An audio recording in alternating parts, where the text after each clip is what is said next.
What's up guys, it's JT. Today I'm going to be telling you just how to get started as a lure artist, how to do airbrush painting, everything you're going to need, and just tell you the basics pretty much.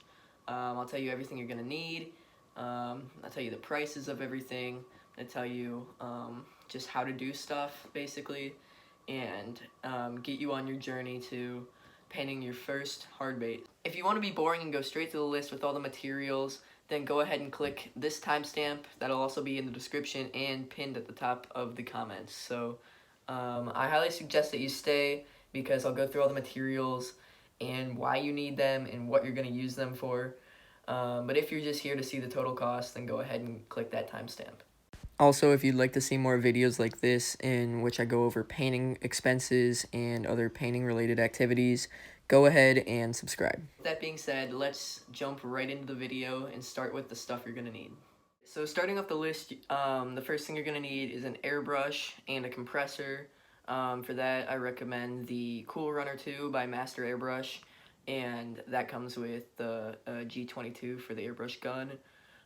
It's a little pricey, about $120, but it does work well and it does spray well without much thinning. And speaking of thinning, you're also going to need some airbrush paint. For paint, I recommend either like the Createx like opaque set, which you guys can see here, or another one I recommend is Badger Woods and Water Paints. Those are also right here. Those both spray really well, and if you're going to use a lower end airbrush, which you don't have to use like the Master 22 like I said, you can use Golden High Flow paints. They're a little pricier for less paint, but they do work well. Next thing you're going to need is some airbrush thinner. This helps thin up your paints, especially if you're like mixing colors to lighten them up or darken them up. You're going to need the thinner to get them out of your mixing jars. Mixing jars would also be a good thing to have, although not necessary. You're also going to need some airbrush cleaner. This is for when you're done airbrushing. You have to clean out your airbrush or else it's going to jam up and not work the next time you use it. So I usually put some thinner in there once I'm done painting and just leave that in there and spray it out the next time I go to airbrush. That way everything stays nice and moist and no paint's drying on that needle. Next thing you're going to need is some lure blanks. You can get these at all different sites, but here's a couple of my favorites. All of these sites you can get quality blanks on, large selections of blank lures. These are basically just unpainted lures that come either clear or like they come in a white. That's what you're gonna be painting on. They're pretty cheap. There's some expensive blanks, like swim bait blanks are pretty expensive. Whopper plopper blanks. You know, usually like the pricier the bait in real life, the pricier the blank's gonna be. Moving on, once you're done painting, you're gonna need a clear coat. For that, I use KBS solely because I think it's the easiest to do. It's pretty easy to store, and all you have to do is dip your bait in there when you're done painting it, and let it sit for like a day or so, 24 hours. I usually do 2 coats of clear coat, but you don't really have to. So definitely gonna want clear coat, and then going along with that, you're gonna want some paint brushes. Whether you use these to detail your lures or you use them to paint on your clear coat, depending on what kind you get, you're going to want some of those. For cleaning out your airbrush, you're going to want a cloth or a rag that helps you get there, like get inside of the cup, and you can move that cloth around and get up all the paint that's on that outside of the cup, you know. Another thing that's going to help you tremendously when you're painting is helping hands. You see those here. These are basically, it's a welding tool, but you can use those alligator clips to hold up your bait while you're painting. Another great thing to have would be alligator clips, just backups. Those will help you put on things like mesh, which you don't necessarily need, but I like to use them. I use mesh in almost all of the baits I paint. Use those alligator clips to clip on that mesh and hold it tight so that it doesn't slip while you're painting. Let's see. Another thing you're going to need is a lot of space. You're going to need a backdrop for wherever you're painting so you're not getting paint all over the room. For that, I just use a cardboard box. I just use a Carl's box that's folded inside out. And in that room, you're going to want good ventilation so that you're not breathing in all that air, all the paint that's in the air.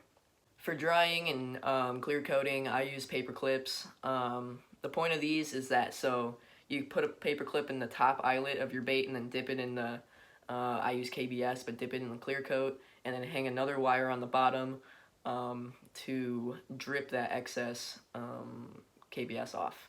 So that's what I use paper clips for. You can just use any kind of wire, bobby pins. You know, again, not needed if you're using a different kind of clear coat, but I would recommend it. Another good thing to get, it's not completely necessary, but I would highly recommend it, is a spray bottle. Usually you use it for like hair, doing your hair. The point of this is so that you can spray out all the paint that's in the bottom of your cup when you're airbrushing in the airbrush gun. When you're done painting and you've got a bunch of paint left over, all you have to do is spray a little bit of water in there and then use your cloth and scoop it out. That gets all the paint that's in there off. And I would recommend good lighting, maybe a lamp, just something that is going to illuminate the space that you're painting in so you can actually see the details on your bait. I think the last thing you're going to want, you kind of need it, is a hair dryer. Unless you want to wait like an hour between coats of paint, you need a hair dryer. That'll dry your bait. Once you've painted a layer on it, you take that hair dryer and just go all over it. Make sure you heat it. It's called heat setting in airbrushing. You want to set that paint so it's not going to go anywhere. It's not going to rub off. It's not going to get your fingerprints on it. So that's what you're going to want. Now I'm going to throw up a list for you guys of how much this stuff is going to cost. Now, airbrushing is not a cheap hobby, although you can find ways to make money off of it, such as selling your lures, or if you're going to do some kind of other art, you can sell like custom shoes and stuff and make some of that money back, but it is pretty expensive to start. So let's hop over to that list and I'll tell you guys how much everything is going to cost. Alright guys, so I've made this list for you. This is just a list of everything I've mentioned in the previous part of the video and then how much it costs, so I'll go through one by one. Note that I did not include lure blanks on this list, as those just vary in price depending on what kind of lure it is. So you can expect to pay between $1 and $3 per blank. So $1 to $3 per lure, so just add that on top of the total. So let's go ahead and go one by one between all the things. Starting off the list is an airbrush and compressor. That Cool Runner kit that I showed you guys earlier is going to cost you around $120. The primary paints opaque set from Createx is going to cost you $25. So that's some good airbrush paint.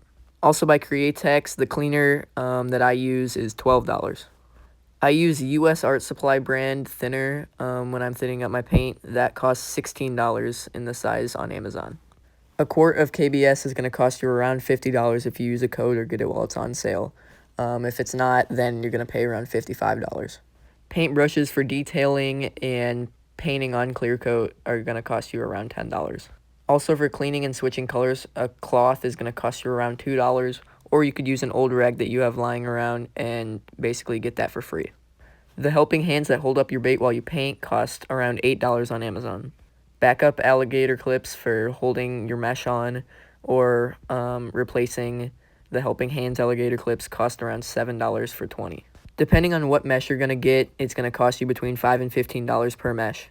Paper clips to hang a bait that's drying are going to cost you around $1. You can just get them at the dollar store. A spray bottle for fast switching between colors in your airbrush gun is going to cost you between $5 and $10. You want to make sure that that spray bottle has a jet function and not a mist. A hair dryer for heat setting is going to cost you between $10 and $20. You don't have to get an expensive one. You just need something that gets the job done. Lastly, a desk lamp, if you don't already have good lighting, is going to cost you between $10 and $20. Again, you don't have to get the most expensive brand, just something that lights up your space. So yeah, that's the total price. I've added up everything, and it's going to come out to around $290. If you add on blanks on top of that, that is going to be approximately $300 to start.